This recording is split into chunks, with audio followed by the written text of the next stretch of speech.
Aquí te habla Antonio Skármeta. Perfecto. Acepto el trato. Aquí están mis datos. Anótalos. Corazón siempre herido. Ingenuo en las cosas del amor. Domicilio, el romanticismo. Calle, estúpido cupido. Profesión, enamorado. Edad, nunca he sido amado. Melancólico. Es El Contrato, uno de los 13 temas del disco Café Frío de Kili Freitas y Antonio Skármeta, el protagonista de esta edición de CNN Íntimo. Escritor, dramaturgo, sus obras han sido convertidas en películas, en obras de teatro, pero la creación no termina ahí y esta es la prueba. Lo que escuchamos es parte de un disco en el que usted le pone la letra y este joven compositor brasileño la melodía. Antonio Skármeta, Premio Nacional de Literatura 2014, muchísimas gracias por recibir a CNN Íntimo. Muy bien, muy bienvenidos. Antonio, ¿desde cuándo escribir letras de canciones es también parte del repertorio de sus creaciones? En verdad, desde siempre. Recuerde que yo pertenezco a la generación que comienza su actividad literaria en la época del rock. El rock era como el evangelio universal de la gente joven. Una generación que crece con los ritmos iniciales de Elvis Presley y posteriormente va con los Rolling Stones, los Beatles. Entonces siempre la actividad literaria, creativa, fue acompañada por una música internacional de enorme calidad. Y dentro de la música, a mí la que más me impresionó por mi temperamento fue el bossa nova. Cuando yo era estudiante en Nueva York, la música que escuchaba era bossa nova, el disco de Astrud Gilberto con Stan Getz, mientras preparaba mis exámenes. Era lo que oía. De manera que la música está vinculada a mi vida muy intensamente. Mis hijos son músicos. Me llama la atención la música.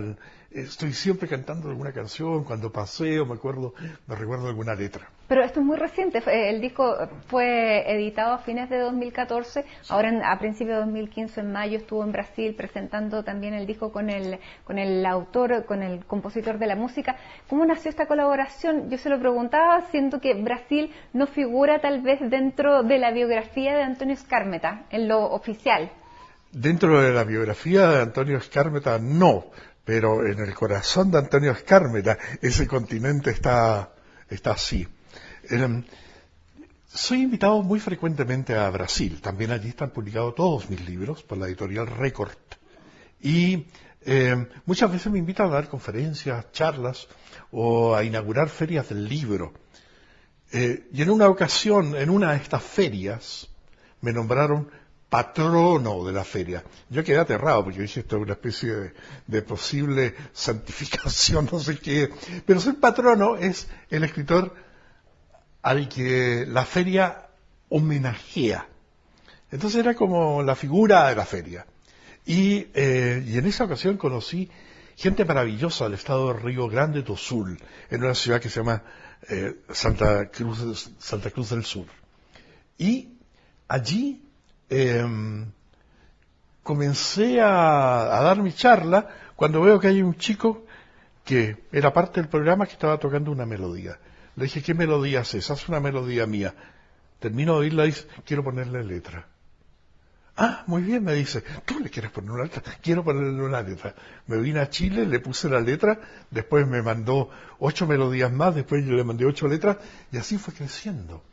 Y él produjo el disco con grandes cantantes brasileños, y finalmente el resultado es Café Frío, un libro que no existe, un disco que no existe en Chile, que circula en Brasil, y no sería nada malo tal vez la idea de publicarlo en Chile o que cantantes chilenos canten las canciones que canta él. Está cantado en portugués y en español. Era una mezcla a veces de los dos. Bueno, me llamó la atención que Neruda sigue siempre presente también, y también en las letras de este disco.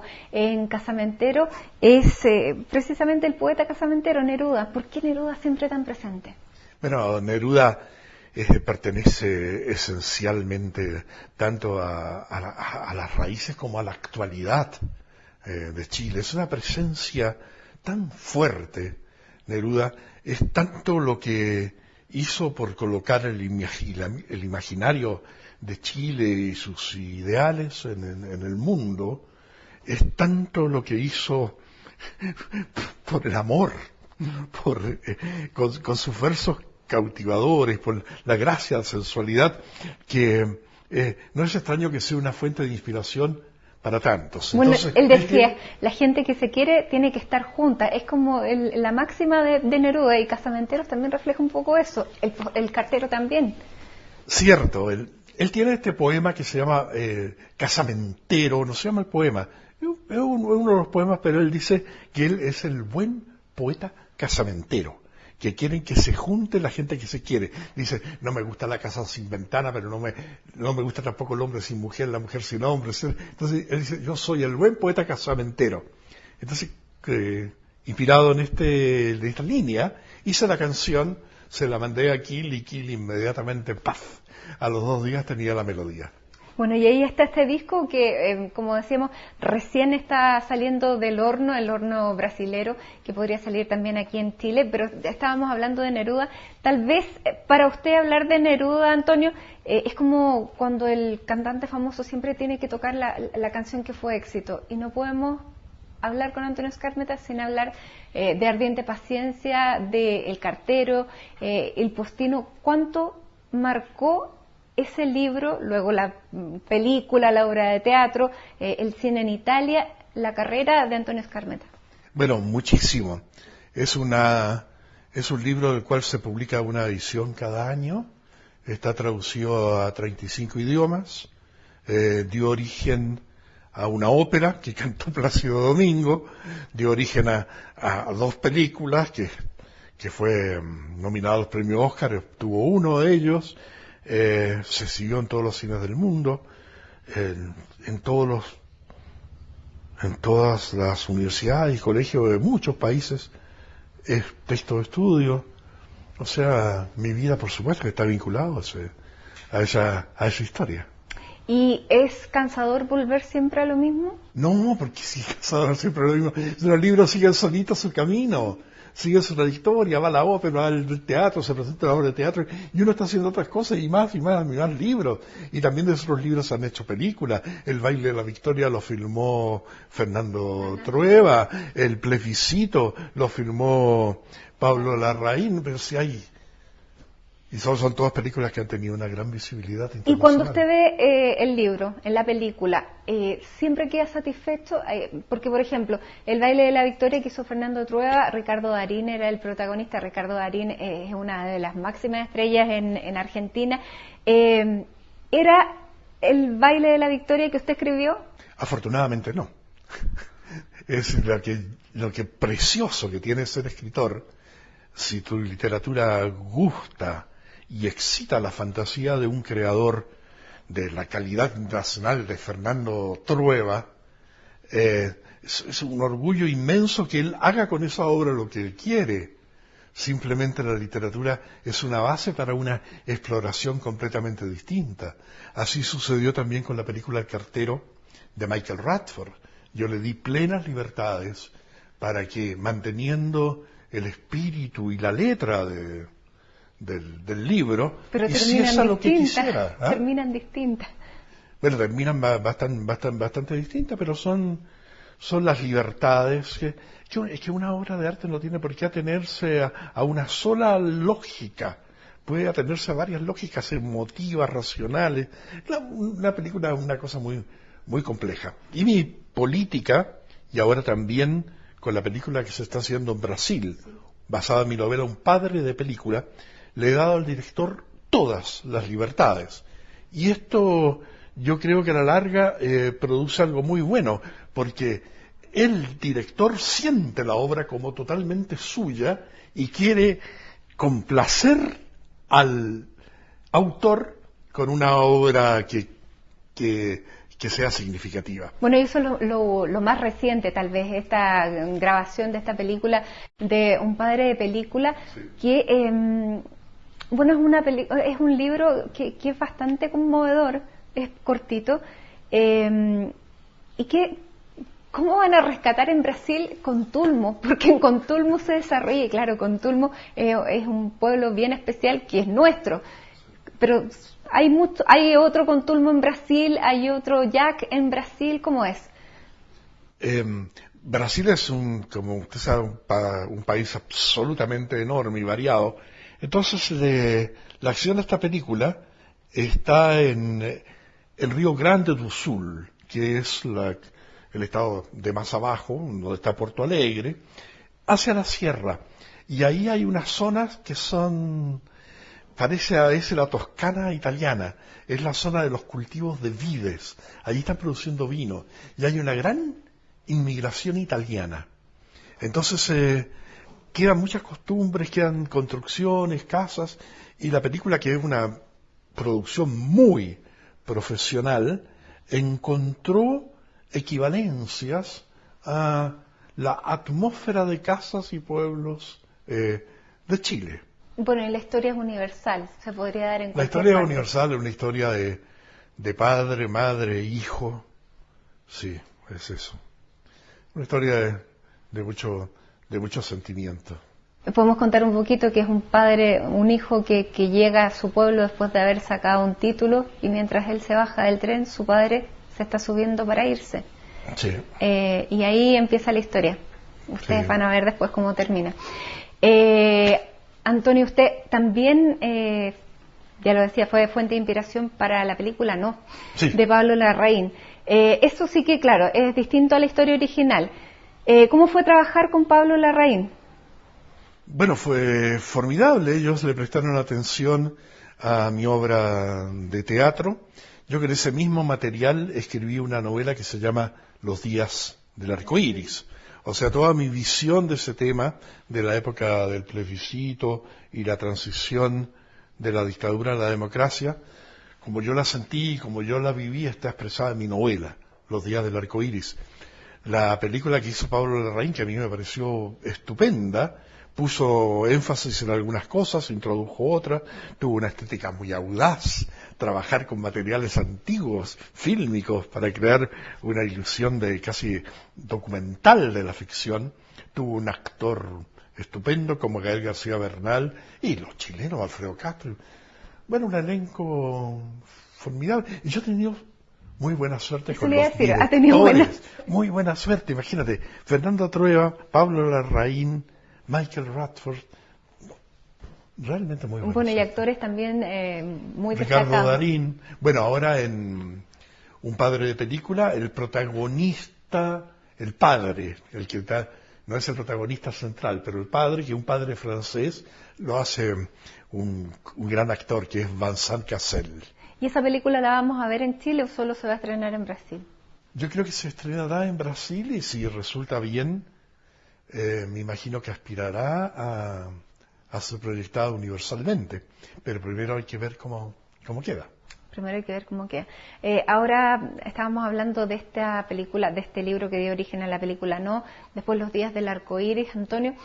Esa democracia por la que se luchó, llegamos a la democracia de ahora, ¿era lo que se esperaba? ¿Era lo que usted esperaba? Es decir, básicamente, para mí en ese momento la democracia significaba terminar con la dictadura. Ya terminar con la dictadura y reponer el Chile republicano era, yo diría, el 50% de mi deseo, si no el 80% o hasta el 85%. Después yo quería algo más, una democracia más avanzada. Yo creo que las políticas que se siguieron desde el momento en que se recupera la democracia hasta hoy han sido políticas muy maduras, de amplio consenso, han estabilizado el país, y las instituciones se separaron del poder dictatorial, es decir, ha habido elecciones regularmente, democráticamente en todas las áreas, se hicieron reformas, la economía de Chile se estabilizó. Yo creo que los gobiernos que ha habido desde la derrota de Pinochet en el plebiscito ha sido buenos. Ahora la tarea es profundizar la democracia y efectivamente hacer reformas que protejan a los más desprotegidos y que le den posibilidades a los que nunca las han tenido. Bueno, vamos a hacer una pausa, Antonio, este es CNN Íntimo, vamos a seguir al regreso conversando de esta parte más política, porque él llegó una vez con una maleta como exiliado y después llegó con una maleta como embajador, eso es Alemania. Vamos a hablar de sus gustos deportivos, porque también es un fanático hincha de la U, y vamos a seguir hablando y conociendo más a Antonio Skármeta. Hacemos una pausa y ya regresamos.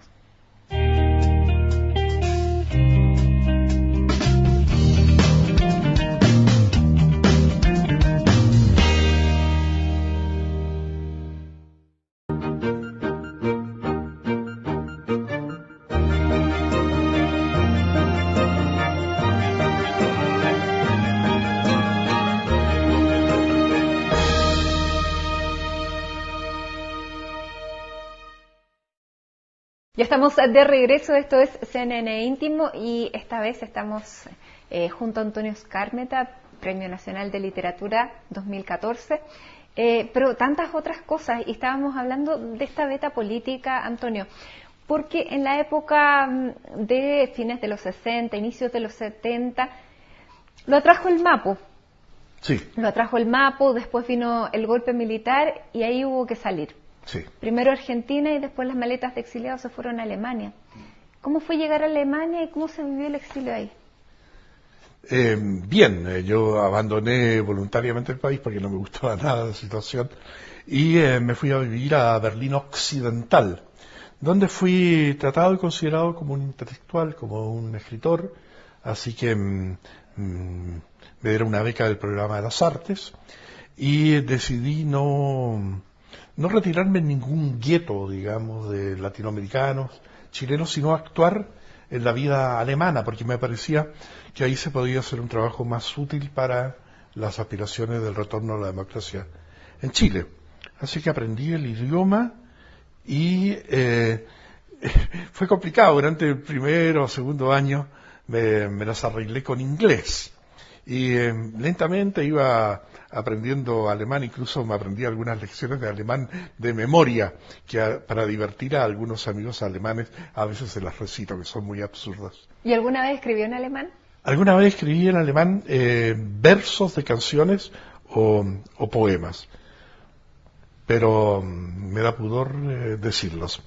El hecho es que aprendí el idioma y Berlín Occidental es una ciudad tan cosmopolita donde venía gente que tenía problemas políticos en todas partes del mundo. Pero entonces, formalmente, ¿nunca fue exiliado?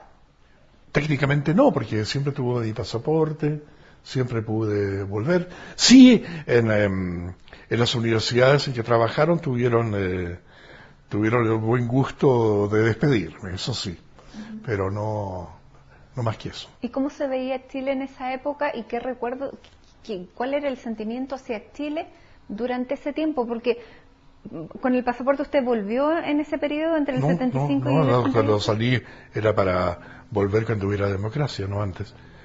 Sí, como se veía Chile como un espectáculo horroroso, como una tragedia que vivimos con angustia, con pesadumbre, oyendo malas noticias tras malas noticias.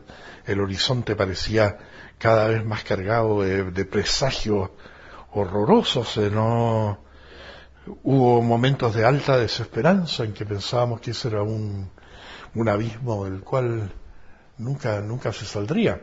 De allí la gran alegría, el tono casi épico y alegre que tiene los días del arco iris y la transición que origina el triunfo del plebiscito, que era tanta la ansia de terminar con una dictadura y que viniera la democracia, que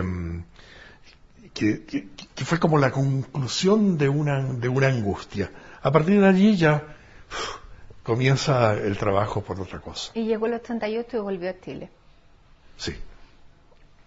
Después toma la maleta de nuevo el año 2000 y parte en otro rol como embajador en el gobierno de Ricardo Lagos. Claro que ¿Cómo sí. fue esa vida distinta? Porque llegar de embajador es bien distinto a haber vivido durante el tiempo de la dictadura como chileno, como académico.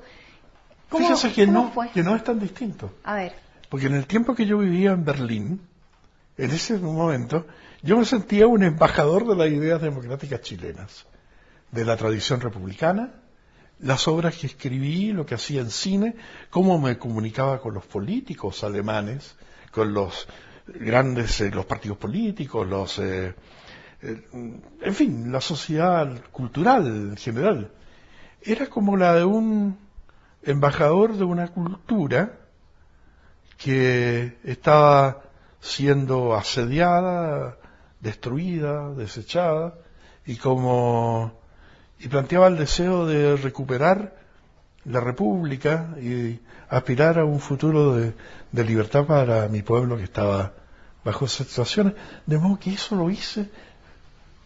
El otro era la formalidad de ser embajador, que implica otras tantas tareas, pero el asunto medular de establecer una relación intensa de afecto entre dos democracias, como la alemana y la chilena, la había hecho de antes. Pero usted volvió a una Alemania que no existía. Yo volví a una Alemania que no existía, claro, porque yo viví en hasta Berlín el 88 occidental. Y el 89 cayó el muro y ya volvió a otro país. Exactamente. ¿Y eso cómo fue? Bueno, volver a esa Alemania, donde ya no está el muro, produjo todo tipo de simbiosis interesantísima, una reaparición de temas que estaban ocultos, encerrados detrás del muro, que estallan y salen a la luz, la alegría de la reunificación, los temores de que esta reunificación termine con dos países de distinta categoría. Pero la gente que llevó adelante la reunificación, tal vez con más empuje que el necesario, a la larga tuvo razón, digamos.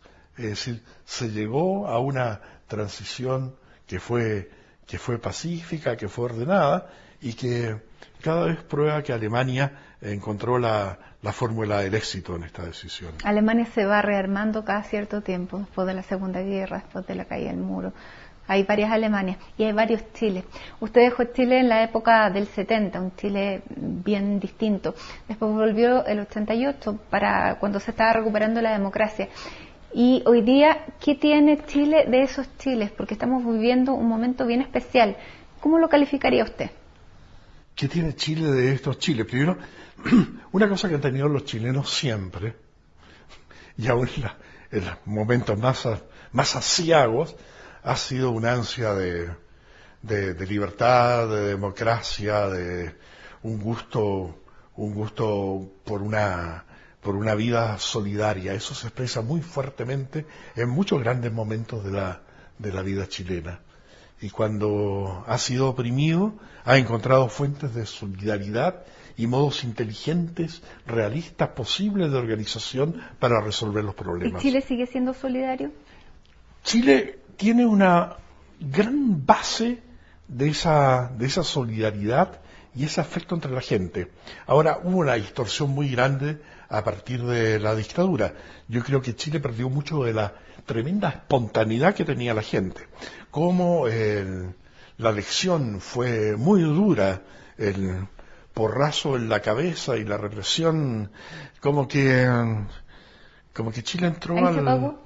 Entró a una zona de cautela, que es muy buena políticamente, pero también una suerte de cautela emocional muy fuerte, que le empezó a sacar al país el brillo, la originalidad, la extravagancia, hay algo que quedó un poquitito bajoneado.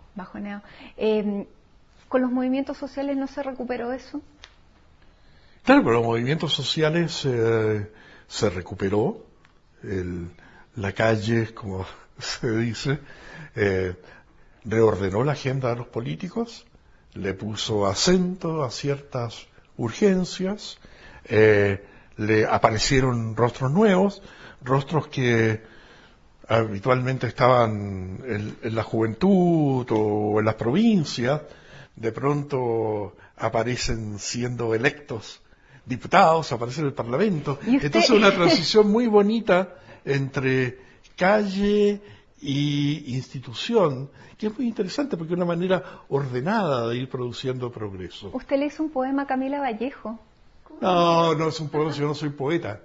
No, pero una yo lo vez leí. estaba en la Feria del Libro de Guadalajara y Camila Vallejo estaba dirigiendo el movimiento estudiantil con tanto tino, con tanta certeza, dándole a los jóvenes realmente una motivación más grande que esta asepsia, indiferencia, ¿no? Estuvo muy bien. No, lo que me gustaba era la imagen de esa chica con una mirada tan clara y con ese aro en la nariz, como que le ponían el aro a Chile. Esa fue la fuente de inspiración. Se pone colorado. Hoy día... No, el colorado es su vestido. Hoy día Antonio Skármeta tiene domicilio político de este joven del MAPO. Hoy día, ¿qué es? Yo soy independiente de centro izquierda. Digamos, apoyo el gobierno de la nueva mayoría. Uh-huh. ¿Y cómo definiría o qué le parece Michelle Bachelet? Porque también ahí vemos a don Michelle Bachelet. Sí, Michelle Bachelet a mí me parece una figura política extraordinaria. Creo que hay que tener con ella el mayor respeto, aún en tiempos problemáticos, no insolentarse, reconocer lo brillante que ha sido. Recuerden todo lo que ha hecho por la mujer, recuerden que fue la primera mujer presidenta de Chile. Esto significa ser ya patrimonio nacional. Recuerden que cuando terminó su primer periodo, terminó con más del 80% de aprobación, que yo creo es un récord mundial en cualquier democracia. ¿Y cómo se explica? Recuerde que cómo se explican las cosas que suceden ahora es que ese grupo de partidos políticos, la Concertación, ampliado a la nueva mayoría, intenta llevar adelante algo que es necesario para Chile. Reformas que produzcan un país más equitativo, que le dé chances mejores a quienes están desprotegidos, desvalidos, a quienes no pueden acceder a nada porque no tienen educación y a quienes se debaten en la pobreza. Hay toda una reforma que va hacia una mayor democratización del país. Ahora, tal vez el problema es que cuando se inician estas reformas, con esa buena voluntad, con ese impulso, no se toma en cuenta lo habituado que está Chile a ser un país de consensos amplísimos. Es decir, Chile es un país consensuado de tal manera que hasta la reforma más tímida, más humilde, tiene que ser consensuado ¿Y eso es bueno o por es malo? una oposición que tiene además un poder de comunicación en los medios abrumador. Entonces, es esa la situación. Yo creo que esas reformas son válidas, que hay que intentarlas, y me imagino que el camino que va a tener que seguir ahora es ver cuánto de esas reformas puede llevar adelante, porque no creo que la oposición se desmonte de la actitud tan agresiva que tienen para destruir ese programa. Antonio, y usted recordaba a esa presidenta Bachelet que terminó con el 80% de aprobación. Hoy día las encuestas le dan un 26% y un altísimo porcentaje de rechazo. ¿Qué pasó? ¿Con ella o con los chilenos? Sí, lo que pasa es que cada vez que se establecen reformas, cada vez que vienen cambios, la gente que ha depositado la confianza en el gobernante que ha elegido, le da la facultad de llevar adelante sus aspiraciones, sus sueños. Y los procesos de reforma son extremadamente rápidos. La espontaneidad de la calle, la urgencia de la pobreza, tiene otro tiempo. La insatisfacción, la desesperanza, es muy rápido. El futuro es muy lento, pero no hay manera de alcanzar el futuro si no se va trabajando por él. Entonces, es el riesgo que tienen políticos que arriesgan. Sí hay un 23% que apoya a la presidenta 26. En este momento, un 26%, cuénteme entre ellos. Así veo.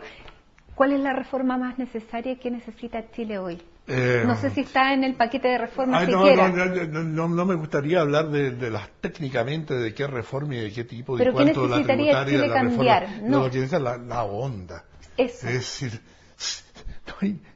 todos los países tienen buena onda entre ellos, pero es decir, el fomento de la rivalidad, la manera de poner dedos sobre herida, de transformar llagas en ríos turbulentos es desesperante la mala onda, el tono de escepticismo, de cinismo. Todos opinan de todos como si no les concerniera, como si ellos no fueran parte de nada. Todos tienen la razón, pero no hacen nada.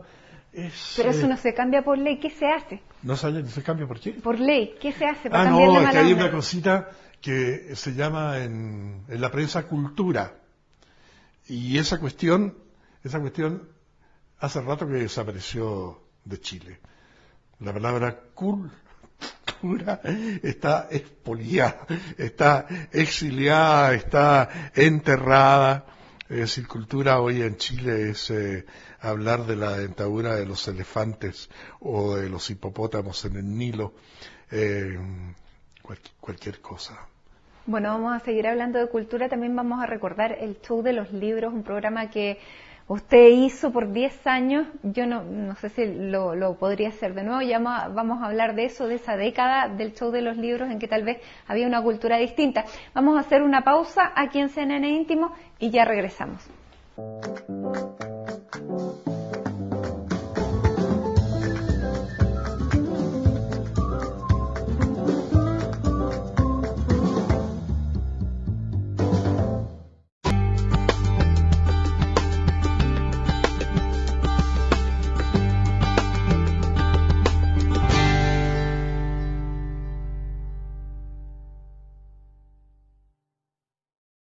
Esto es CNN Íntimo y en este capítulo estamos junto a Antonio Skármeta, escritor y muchas cosas más. Ya lo hemos visto a lo largo del programa. Estábamos hablando de cultura, Antonio, porque usted decía que, claro, esta mala onda se atribuía a la falta de cultura, y yo, a propósito de cultura, me acuerdo de esta década de Show de los Libros que terminó.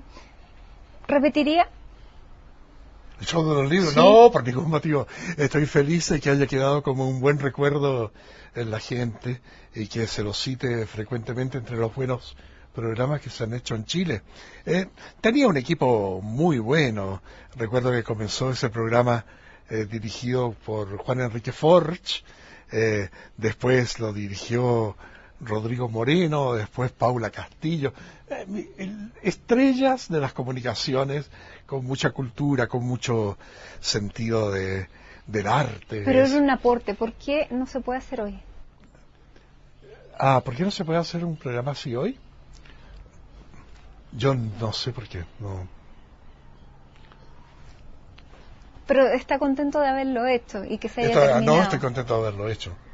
Y que finalmente se haya terminado. Ahora, bueno, estamos en este patio de la casa de Antonio Skármeta. Acá atrás está su escritorio, un lugar que está cerrado, él lo mantiene con mucho celo. Está su computador donde escribe. ¿Cuánto rigor hay en la escritura, Antonio? Eso, cada escritor tiene sistemas distintos. hay de los que son muy rigurosos, muy espontáneos, hay de los que tienen horario, hay de los que cuando hacen una novela primero trazan el mapa completo capítulo a capítulo hasta el final, y hay quienes escriben, se sientan a escribir sin saber a dónde van, y a medida que van llenando páginas comienza a salir aquello que quieren hacer. ¿Cuál es usted de todo eso? Yo soy un escritor que escribe en dos tiempos. Uno es una escritura muy espontánea, donde intento que nada intelectual ni racional invada el flujo de las imágenes o los diálogos que se van produciendo, las atmósferas que se van creando. Y escribo mucho así, buscando que se produzca el encuentro con un personaje o una situación que le dé un cambio de rumbo ya a la espontaneidad excesiva con que estoy escribiendo. Cuando encuentro eso, mantengo la espontaneidad todo lo posible, pero ya avanzo con la novela en una dirección. Ahora, yo escribo mucho y no reviso lo que estoy escribiendo, sino cuando creo que he llegado a un final. Y ahí tengo un trabajo de edición, de montaje, en que intento que tenga la estructura más dramática posible, que tenga núcleos de interés, que tenga microtensiones, microatmósferas, que se respete la poesía de la emoción, pero que al mismo tiempo tenga la estructura de un drama. O sea, escribo mucho, pero corto mucho.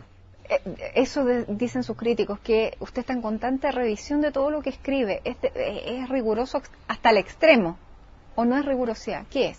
No es tanto riguroso. Digamos, lo que los críticos dicen es que da la sensación de que mi literatura se produce como una obra abierta, en el sentido de que necesita ser completada o que desata la imaginación de los lectores o de otros artistas de otros géneros para seguir con ellos.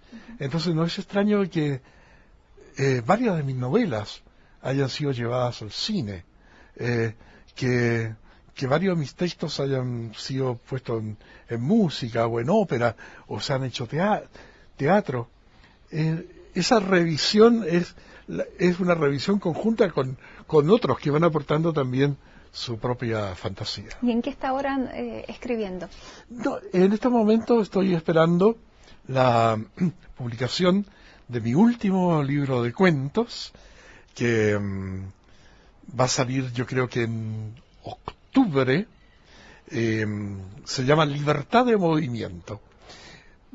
Y tiene este título porque son cuentos que se mueven de distintas edades, desde la infancia hasta el ser adulto, pero también tiene una gran variedad de países. Hay algunos cuentos que transcurren en Argentina, otro en Chile, otro en Uruguay, otro en Haití, otro en España, otro en Brasil. Entonces, son situaciones de ir palpando el sentido, el disfrute de la vida, tomando decisiones entre la alegría y la melancolía. En fin, quienes conocen mi literatura saben cuál es mi atmósfera. Ahora, una constante, lo hablábamos mientras estábamos en la pausa, de la escritura, de lo que es las novelas de Antonio Skármeta, es el movimiento. ¿Por qué? Porque siempre los personajes están cambiando o de países o en estos mismos cuentos o se van, o hay un pueblo, un viaje, un tren. ¿Por qué el movimiento? Es la ida y la vuelta, movimiento, ida y vuelta. Es decir, son textos como que despegan y luego quieren aterrizar en la realidad. Aprecio la realidad. La realidad tiene su elocuencia, tiene su belleza. Y estamos insertos en esta realidad. Pero estamos insertos en esta realidad de una manera maravillosa. Tenemos la capacidad de imaginar otra. pero imaginar otra dentro de esta. El delirio te lleva a otra realidad.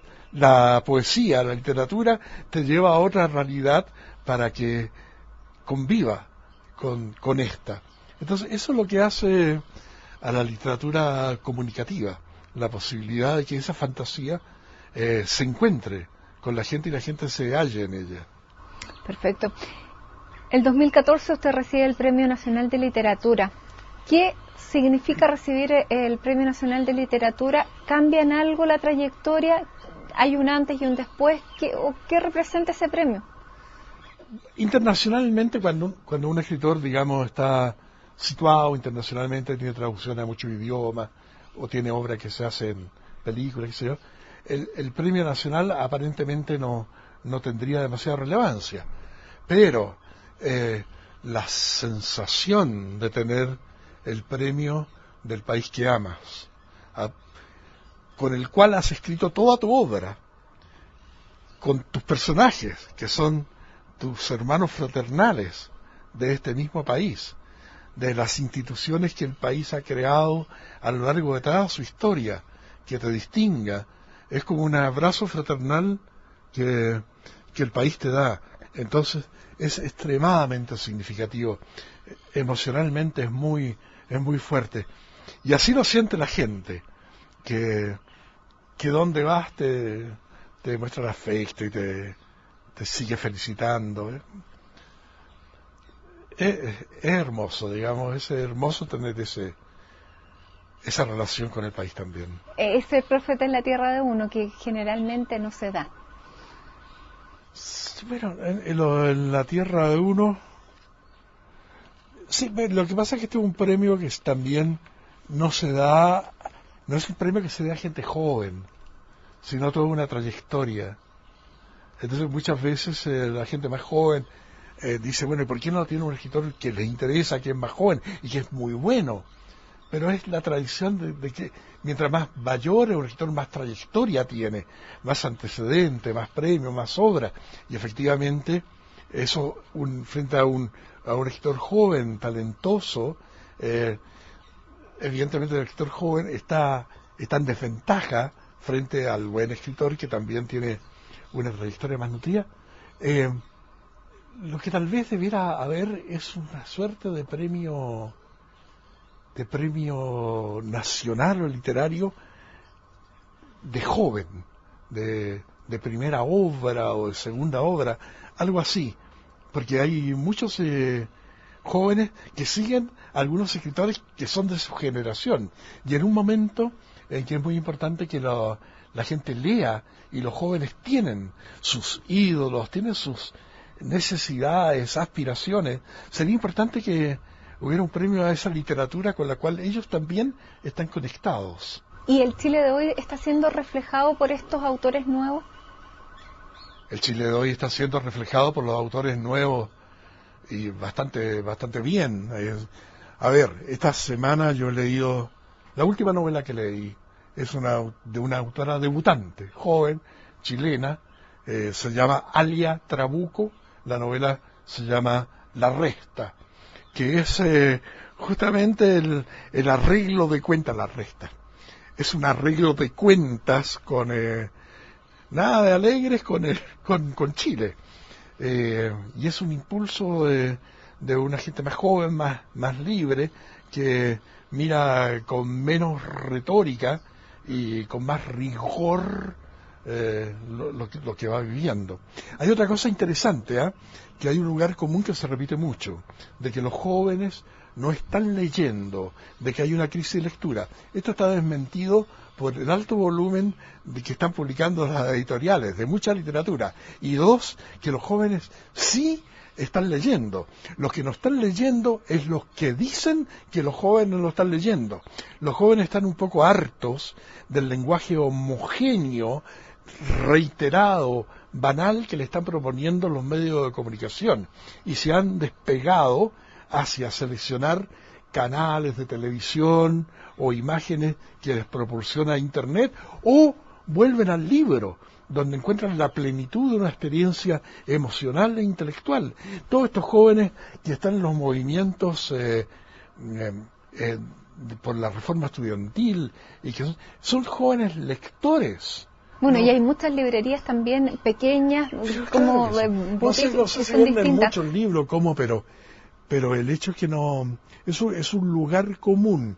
Es decir, si hubiera un ambiente agradable a la creación, si se distinguiera el trabajo de los cineastas chilenos, de los dramaturgos, de los autores en la televisión, si hubiera espacio para las canciones imaginativas en los espacios de televisión, y no estuviera este convolute, digamos, que no tiene arreglo, porque este es un pacto de ineptitud en que están implicadas demasiadas personas, el país sería otro.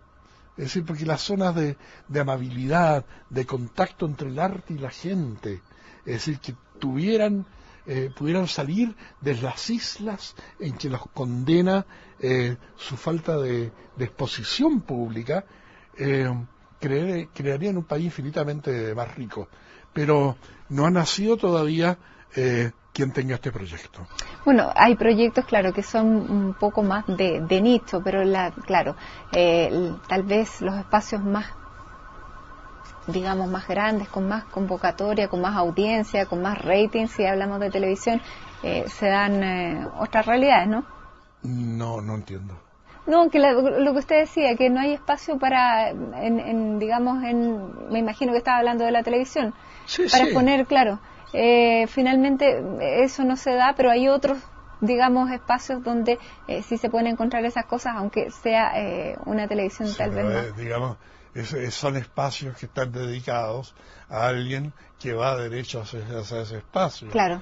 Pero el infinito potencial que tienen los medios de comunicación abiertos, si son realmente auténticos y pertenecen al país del cual emiten legalmente lo que emiten, si allí estuviera impregnado toda esa programación de un espíritu y una imaginación distinta, otra de nuestra sociedad sería infinitamente más cálida, mejor, más tolerante, más plena, más armoniosa, políticamente más unida. ¿Echa de menos una televisión pública que cumpla ese rol?